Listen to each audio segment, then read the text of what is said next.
Think that you have to pay me for my vote, as you heard from Creary, Malahoo, Fort, and Cuthbert Flynn.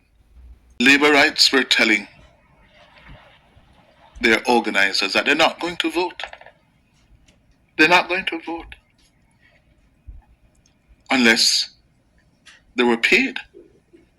They're saying that the other side was doing it and you are not doing it, and that's why the people not coming out and that sort of thing. So I heard it, I was involved in that sort of thing. The PFP calls the best memory. Position as Minister of Works is untenable. I just moved from green to right. And for me, it is the best decision made in my life. And he can speak openly. I have no problem with a man if he want chop. Hello, I'm Dudley Thompson and welcome again to WDT Media TV.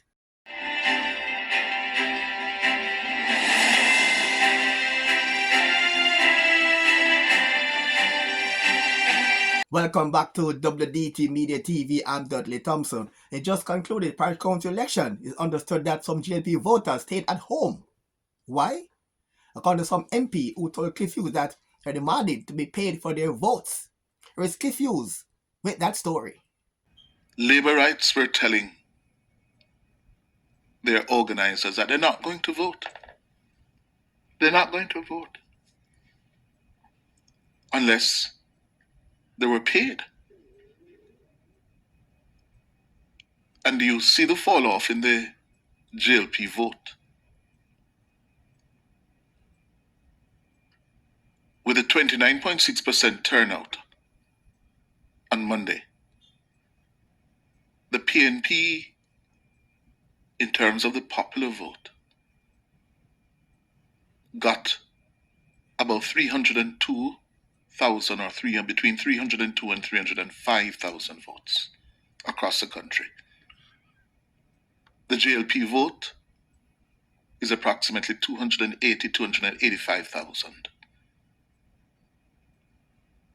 Now, prior to Monday, the most recent election was a 2020 general election. In those elections, the PNP got about the same, 300,000 plus votes. Yes?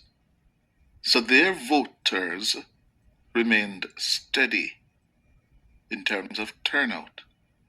But what happened to the JLP vote? In 2020, the JLP vote was just over 400,000. That declined to 285,000 on Monday. That's a fall off of more than 120,000. And part of the analysis that they will have to do, why did so many Labourites stayed home? They didn't go to the PNP, as several MPs are telling me.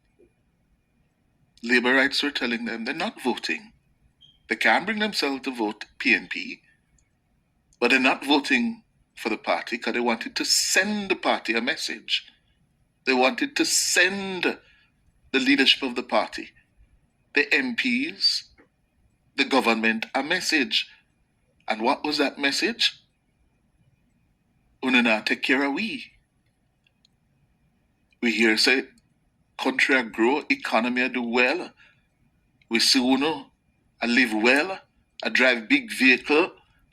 Una gonna sell big increase. And we not get nothing, we not feel it. That was the message Labourites were telling their MPs and councillor candidates throughout Monday. Many of them were insisting that you have to pay me for my vote, as you heard from Creary, Malahoo, Fort, and Cuthbert Flynn. I heard it while I was going around on election day. People saying that the other side was doing it and you are not doing it, and that's why the people not coming out and that sort of thing. So I heard it, I was involved in that sort of thing.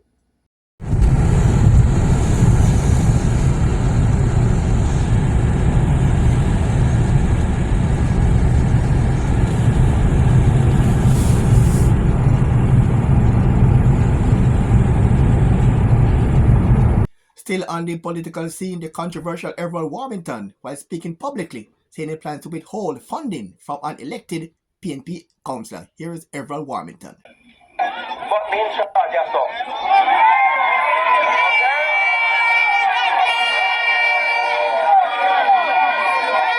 Listen right now.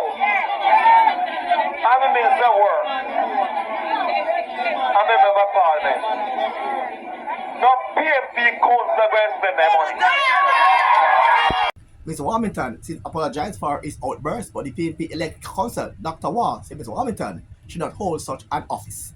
These utterances by Mr. Warmington is not anything new to me. I've always heard him say it before, but it's the first time we have captured it on tape, right? So the entire Jamaica can hear and see the type of person that he is in terms of the victimization he uses in his political operations. I shouldn't be beholden to a gentleman who is obviously unhinged and who wants to do things he wants to do it the way he wants to do it rather than following the Constitution and discussing the funds, the purse of the government, which is the taxpayers' money, talking about it as if you know these taxpayers' monies are his personal money. His position as Minister of Works is untenable, and they should put someone in the job who is willing to carry out their job in an equitable fashion.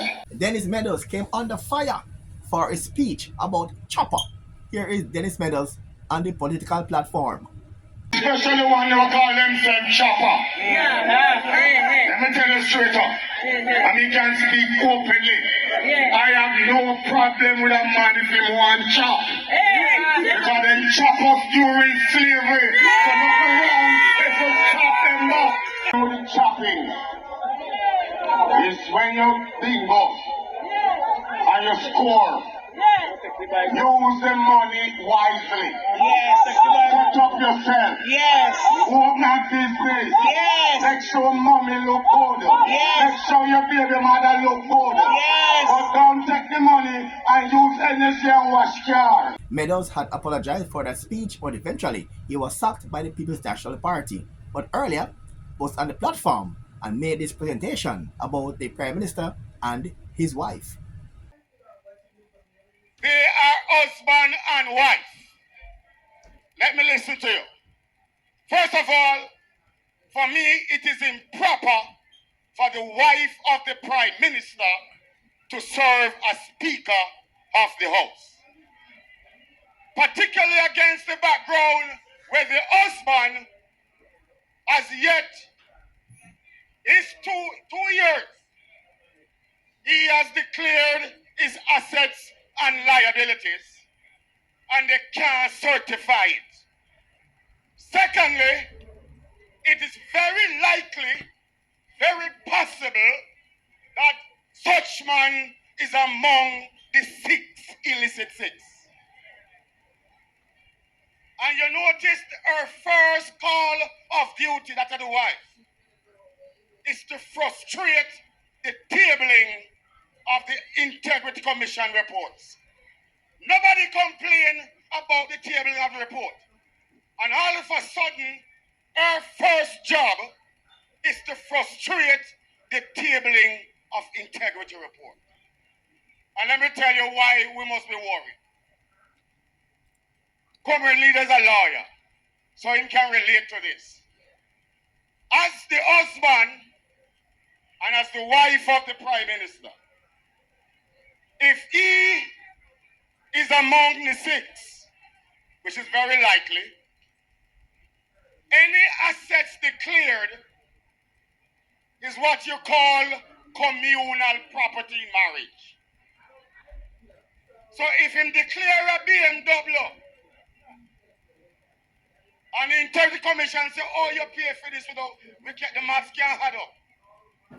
The wife is also implicated. Are you hearing me?